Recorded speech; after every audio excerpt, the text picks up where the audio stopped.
Anyways, uh, David Copperfield lawsuit was basically my first.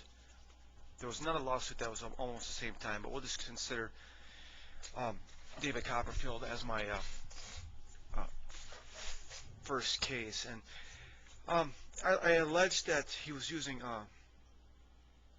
godly powers, my godly powers, um, for his magic tricks. I don't know. It seems some of the stuff is so unbelievable that he's doing on this DVD, and I've even seen him live twice, that I think something weird is going on. So I wanted to know what was going on. So I wanted him to show me what these tricks are in the courtroom or wherever. So the case got started, and I don't know, it was a few weeks into it. After he got served, he calls me up. Not long after I served him, it was actually him. He called me up and says, very politely, very polite on the phone, just saying, hey, can I talk you out of this thing? And I'm like, dude, man, I want to see these tricks work because I like to do them. I like to do what you're doing.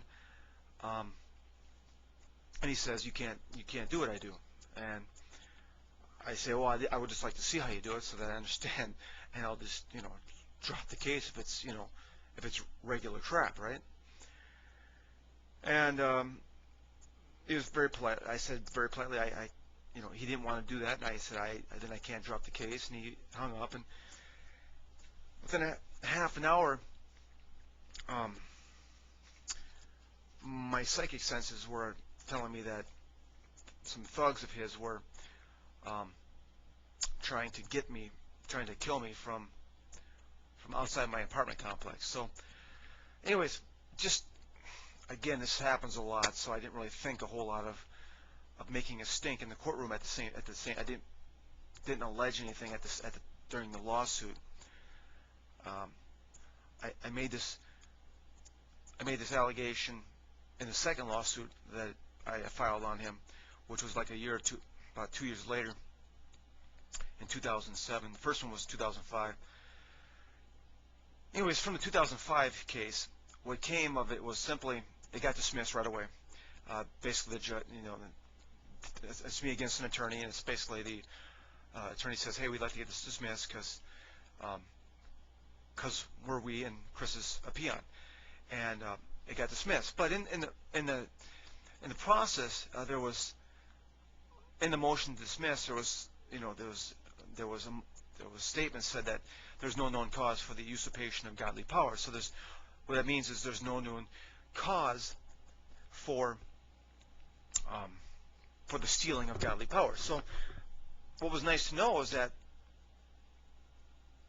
godly powers existed.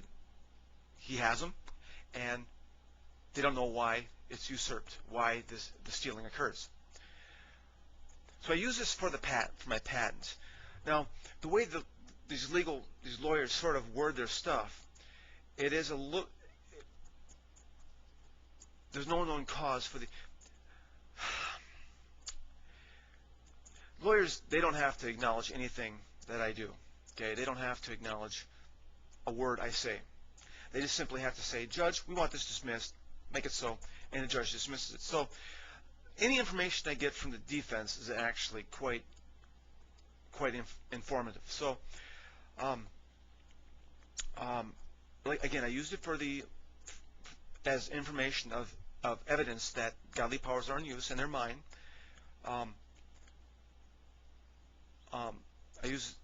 Anyways, so I applied for this patent. So the case did get dismissed, but at least I had a patent going to give me some inclination that maybe I might get something from this. Or the case got dismissed because there's no legal premise. There's no one going. The statement, no known cause for the usurpation. There's no known cause of action. Cause of action can actually be interpreted as a legal name for cause. There is a cause of action is sort of a legal BS term for there's no actual legal right for Chris Roller to receive some money for this. And so I tried to change it so that he's an employee of mine. That didn't really fly too well. Again, it didn't really It wouldn't have mattered if it wouldn't have mattered if the defense had said, we want to give Chris Roller all our money. The judge would have said, case dismissed. That's what would have happened. That's how this is working. That's how the legal system works. A peon like me versus the legal system. And anyways, so for the second lawsuit, I filed for patent infringement. My patent just got published, and there's this thing called provisional rights, and it's really confusing, the wording inside the statutes. For a lot of the English is very confusing. It's kind of the why one lawyer says this, another lawyer says this, and it's like they both could be right. And the judge says, you know, who has paid me more under the table, or who has given me sexual favors? And the judge says, well, this guy was better in bed, you know, and so I'm going to give him the benefit of the doubt here, and he was right. That may sound like a joke, but that may actually be true. Okay, the legal system is a sad state of affairs. And anyways, when I did this second case and I filed for patent infringement, I brought up the notion that he had tried to kill me back in 2005, and again, they didn't acknowledge that one bit. They don't need to, and they never mentioned a word about it. They just simply said, Judge, we want this dismissed. It turns out for these provisional rights, its wording is so strange. A patent, when the patent is published to when it gets issued, I get provisional rights. I get provisional rights. In fact, I get money from that. It is so confusing, the wording, that it's basically I get money, but it's after it gets issued, then it gets backdated.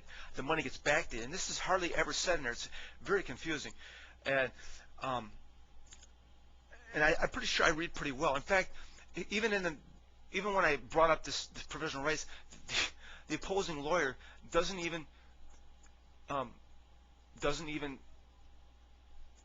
can't even interpret the statutes in a way that would oppose me. What he does is he finds a case law. Case law is basically they find another case and they say, well, this guy says there is no such thing until it gets issued. Thus, that's true. So the wording of the statutes is so bizarre and awful that a lawyer can't even tell me in English the statute. What they have to do is say, hey, the judge in this case didn't know what the hell was going on, but he said there's no right. There's nothing. It doesn't work.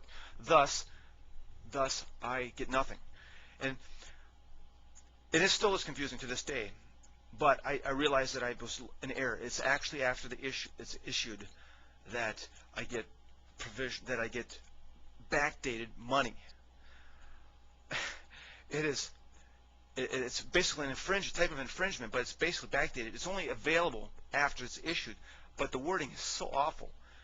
And anyways, so there was some confusion there. But again, on my notion of David Copperfield trying to kill me, the defense made absolutely no mention of it in the reply to give me any peace of comfort to my mind that it didn't occur. So, in fact, none of the defense in all my cases, over a dozen, probably over 2 dozen defendants, never made the statement that they never tried to kill me. Whew, that's a long video. No money from David Copperfield.